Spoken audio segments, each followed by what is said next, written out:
Olá, tudo bem?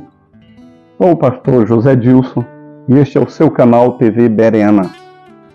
Estamos começando mais um programa.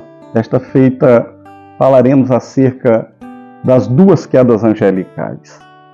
A primeira queda, creio que você e todos que nos assistem acreditam, deu-se com a queda de um querubim chamado de Lúcifer, depois Satanás, diabo.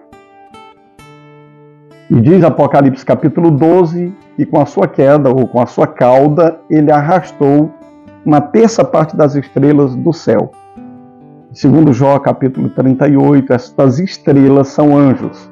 Portanto, Satanás caiu e trouxe consigo uma terça parte dos anjos.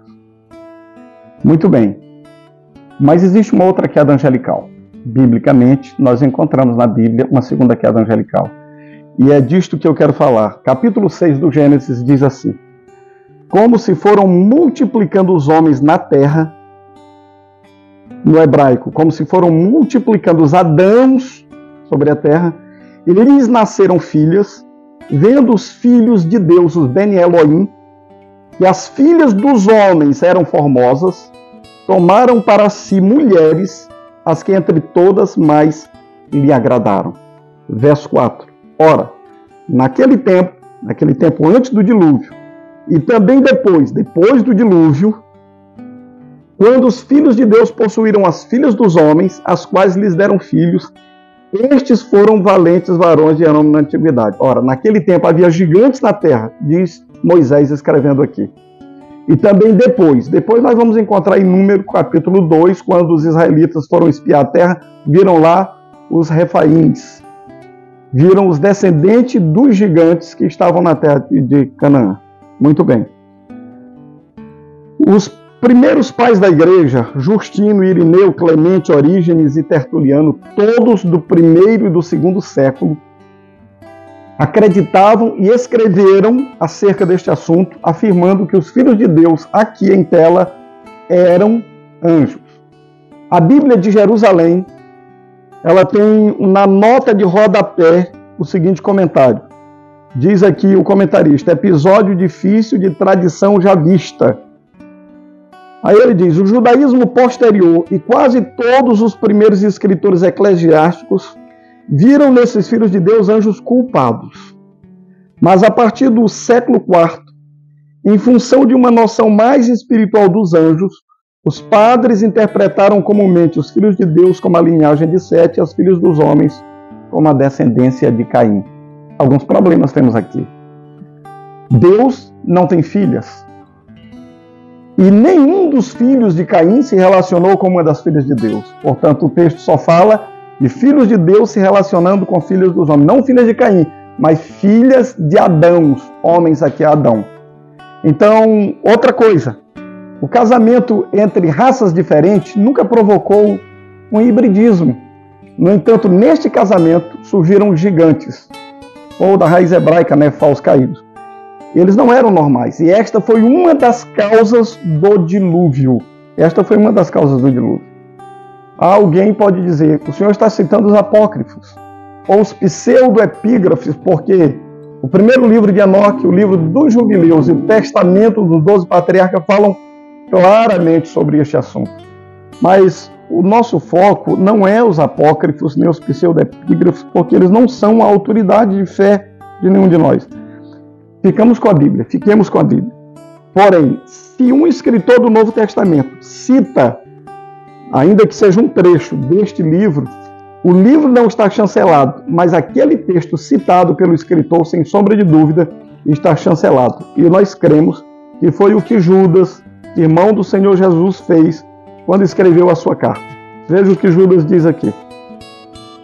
O livro de Judas diz assim no versículo 5: quero, porém, lembrar-vos, embora já estejais cientes de tudo uma vez por todas, que o Senhor, tendo libertado um povo, tirando-o da terra do Egito, destruiu depois os que não creram. E a anjos, os que não guardaram o seu estado original, mas abandonaram o seu próprio domicílio, ele tem guardado sob trevas em algemas eternas para o juízo do grande dia. Não foi o que aconteceu com Satanás e seus anjos. como Sodoma e Gomorra e as cidades circunvizinhas, que havendo se entregado à prostituição como aqueles, seguindo após outra carne, são postas para exemplo do fogo eterno, sofrendo punição. Então o que é que nós temos aqui? Primeiro, nós temos 3 classes de pessoas punidas por Deus. E aí, Judas diz assim, como Sodoma e Gomorra e as cidades circunvizinhas, que havendo se entregue à prostituição como aqueles. Quem são aqueles? O primeiro grupo, um povo que Deus tirou do Egito, e depois destruiu os que não creram. O pecado aqui que os levou a serem destruídos no deserto não foi prostituição, ainda que tenham praticado. Mas Deus perdoou a prostituição, mas não perdoou a incredulidade. Segundo grupo, anjos que não guardaram o seu estado original. Por quê? Porque os filhos de Deus desceram, viram as filhas dos homens, cobiçaram e entraram a elas. E qual é o pecado de Sodoma e Gomorra? Irem após outra carne, ou seja, homem com homens, mulheres com mulheres. Este foi o pecado de Sodoma.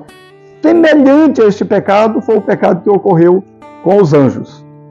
Pedro, Pedro, irmão de André, Pedro, o apóstolo, ele diz na sua segunda carta, no capítulo número 2, no verso 4, ora, se Deus não poupou anjos quando pecaram, antes, precipitando-os no inferno, e aqui é tártaro, no grego, no inferno, os entregou a abismo de trevas, reservando-os para o juízo. E não poupou o mundo antigo, mas preservou a Noé, pregador da justiça, e mais 7 pessoas, quando fez vir o dilúvio sobre o mundo de ímpios. E reduzindo a cinza as cidades de Sodoma e Gomorra, ordenou a ruína completa, tendo-as posto como exemplo a quantos venham a viver impiamente. Então veja que Pedro e Judas mencionam esta mesma classe de anjos. De onde eles tiraram esta informação? Calvino, que não conhecia o livro Pseudo-Epígrafe de Enoque, diz que talvez esta profecia não tivesse sido escrita. Porque o livro de Enoque etíope, Enoque I, foi redescoberto em 1820, 3 séculos depois de Calvino, mas era conhecido dos primeiros pais da igreja. Então, a partir do 4º século, Cipriano de Cartago e Santo Agostinho, que faziam parte de uma escola alegórica de Alexandria, no Egito, que não entendia como literal a descrição de Gênesis, de Santo Agostinho diz claramente que, se tomar literalmente o texto, temos que admitir que anjos se relacionaram com mulher, mas isto não é possível segundo a natureza angelical, de acordo com ele. Então teriam que interpretar de forma alegórica, como se a descendência de Caim fosse a descendência dos homens e a descendência de Sete, a descendência dos filhos de Deus. O que não há como o texto se compadecer desta interpretação. Então, a Bíblia diz claramente que Satanás e os seus anjos já estão julgados. Mateus 25 e verso 41, está dito àqueles que estão à esquerda, apartai-vos de mim, maldito, para o fogo eterno preparado para o diabo e seus anjos. Portanto, Satanás e seus anjos já estão julgados. No entanto, esses anjos aqui não. Paulo escrevendo aos Coríntios, a igreja de Corinto, no capítulo de número 6, Paulo diz para a igreja de Corinto, que estava vivendo uma certa confusão, um litígio entre eles, ele diz no verso 3, não sabeis que havemos de julgar os próprios anjos, quanto mais as coisas desta vida. Que anjos nós vamos julgar? Os anjos que caíram em Gênesis 6, porque Satanás e seus anjos pecaram diretamente contra Deus, mas estes anjos pecaram contra a raça humana. Quem vai julgá-los? A igreja, como os verdadeiros representantes da raça humana. E o apóstolo Paulo, escrevendo aqui no capítulo de número 11, no capítulo 11 de 1 Coríntios, Paulo diz que a mulher deveria usar véu na sua cabeça quando orasse, por causa dos anjos. Por causa dos anjos. A pergunta é, o que tem a ver anjo com mulher orar com um véu sobre a cabeça? Se você voltar para o Gênesis, você vai descobrir que quando Abimeleque, chamado por Abraão, descobriu que Sara era mulher de Abraão, ele lhe deu alguns ciclos de prata e disse que isto seja por véu sobre ti. Você é uma mulher casada. Então, quando uma mulher colocava um véu, até os anjos tinham que respeitar aquela situação. Até os próprios anjos tinham que respeitar, prova que ela era comprometida. E Paulo diz aqui em 1 Coríntios capítulo 11 que a mulher devia usar por causa dos anjos. Muito bem. As escrituras citadas mostram claramente para nós que os anjos tiveram problemas aqui. E que esses anjos serão julgados pela igreja. Por que serão julgados? Porque eles pecaram contra a raça humana, porque eles pecaram contra os homens. E eles estão presos. Satanás está preso? Não. Os anjos que caem de Satanás estão presos? Não. No entanto, no livro do Apocalipse, nós encontramos, por exemplo, que há 4 anjos presos no rio Eufrates. Estão presos e serão soltos no dia, hora e mês. Marcado, estão ali. Então, a Bíblia é muito clara e mostra para nós que houve 2 quedas angelicais. A primeira com Satanás, a segunda com esses anjos. Alguém pode me dizer, mas a Bíblia diz em Mateus capítulo 22 do Evangelho de Mateus, verso 30, que os que vão herdar a salvação serão como os anjos de Deus que nem se casam, nem se dão em casamento. Mas será que é isso mesmo que Mateus diz? Porque na ressurreição, nem casam, nem se dão em casamento, são, porém, como os anjos no céu. O que o Judas está dizendo? Eles abandonaram o seu domicílio e deixaram o seu estado original. Esses anjos não estavam mais no céu quando eles caíram. E o que Jesus está dizendo aqui é que aqueles que são havidos por alcançar a ressurreição serão como os anjos de Deus no céu. São coisas totalmente diferentes. Então, nós pretendemos mostrar qual o resultado do casamento ou do relacionamento entre anjos e mulheres no nosso próximo programa. E eu gostaria de trazer uma revelação tremenda para você. Quem são os filhos dos anjos com as mulheres, biblicamente? Vou mostrar no Novo Testamento para você quem eles são.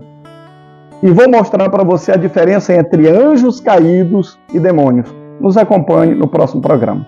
Você que tem assistido os nossos vídeos e tem gostado, gostaria de te fazer um pedido. Se você ainda não é inscrito no nosso canal, nos ajude. Inscreva-se. Toque no sininho para que o YouTube possa te notificar sempre que for lançado um novo vídeo. Dê o seu joinha para que o YouTube entenda que é relevante o nosso vídeo e compartilhe com seus amigos. Nos ajude a levar mais longe esta mensagem. É um prazer tê-lo conosco. Foi um prazer falar com você. Até a próxima. Que Deus nos abençoe.